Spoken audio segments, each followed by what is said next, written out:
Member for Thornhill. Mr. Speaker, the United Nations Relief and Works Agency, UNRWA, was established in 1949 to support Palestinian refugees.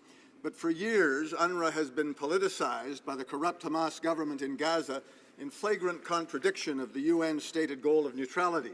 Human rights organizations in Canada and abroad cite unacceptable redirection of aid funds and material and storage of weapons and incitement to violence against Israel in UNRWA-operated schools.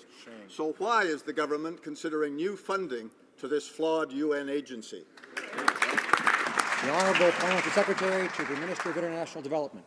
Thank you, Mr. Speaker. As the honourable member knows, UNRWA is entirely funded through voluntary contributions and receives financial support from numerous governments, including its principal donor, the United States, and others such as the United Kingdom. The honourable member has seemed to have forgotten that in 2012 it was that government that provided $15 million in fundings in response to UNRWA's request for emergency funding. Our government has not yet taken a decision. We are considering all options for how we can best assist those in the region. Thank you, Mr. Speaker. The Honourable Member for Thornhill. Well, Mr. Speaker, in Canada, B'nai B'rith and the Friends of Simon Wiesenthal oppose any new funding for UNRWA.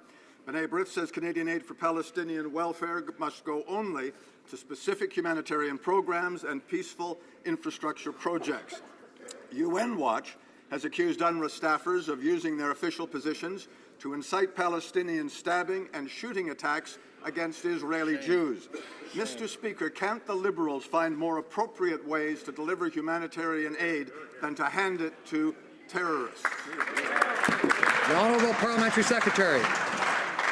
Mr. Speaker, again, I would like to remind my colleague that we have yet to take a decision on this funding. However, it is in our best interest as Canadians to look at all options on the table to see how we can best assist those in need in the region. Thank you. The Honourable Member for Calgary Forest Lawn. Mr. Speaker, the Minister of International Development has said that her Liberal government will not have any oversight to ensure terrorists will not be beneficiaries of Canadian generosity. On one hand, these terrorists want to harm us, but on the other hand, this Liberal government turns a blind eye to them benefiting from our $8, Mr. Speaker. Why?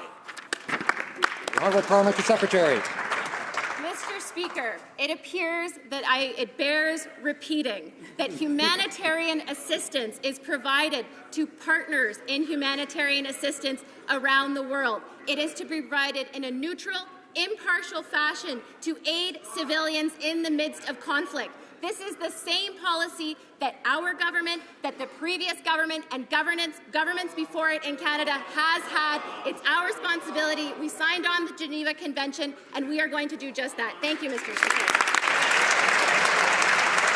The Honourable Member for Niagara West. Mr. Speaker, recently the Minister of International Development made some very troubling comments. When asked if Canadian aid could go to ISIS jihadists, she answered yes. Can the Minister confirm that no Canadian foreign aid dollars will go to support jihadi terrorists? The Honourable Parliamentary Secretary. Thank you, Mr. Speaker.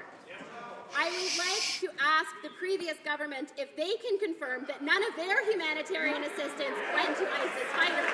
The fact of the matter is, Mr. Speaker, that humanitarian assistance goes towards those in need. We do not discriminate. We send it to our humanitarian partners so that they can work effectively in the region. There are millions upon millions of Syrians who need assistance. We are there for them. We are going to help, and we are going to work in line with the Geneva Convention. Thank you.